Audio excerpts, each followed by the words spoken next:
Je m'appelle John Turner, et j'ai eu l'honneur de servir comme 17e Premier ministre du Canada en 1984, bien que pour une très courte période.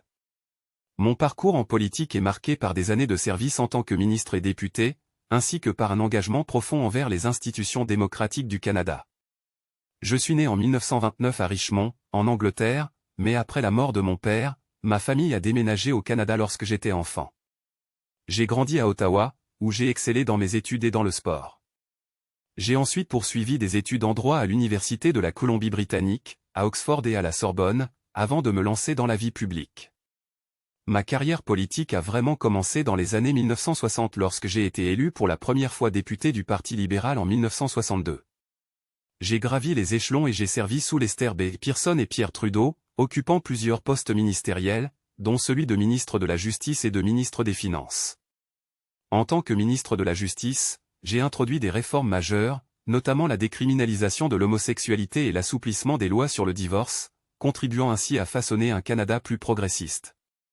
En 1975, j'ai quitté la politique après un désaccord avec Trudeau sur la direction économique du pays, mais je suis revenu en 1984 pour prendre la tête du Parti libéral lorsque Trudeau a pris sa retraite. À ce moment-là, j'ai été élu chef du parti et je suis devenu Premier ministre.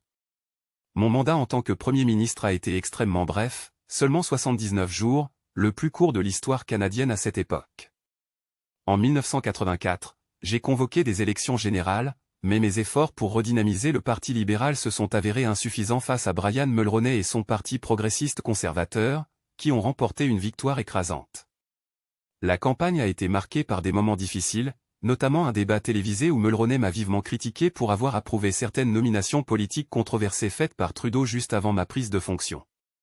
Malgré la défaite cinglante en 1984, j'ai continué à siéger en tant que chef de l'opposition, menant le Parti libéral jusqu'à ma démission de la direction en 1990.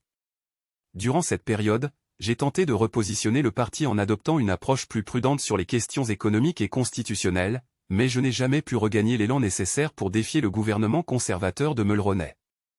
Mon engagement envers le service public n'a jamais faibli, et j'ai toujours cru en la nécessité de protéger la démocratie parlementaire et les droits individuels des Canadiens. Bien que mon temps comme Premier ministre ait été court, ma carrière politique de plusieurs décennies a laissé une empreinte durable sur le Canada, et je reste fier de mes contributions au pays.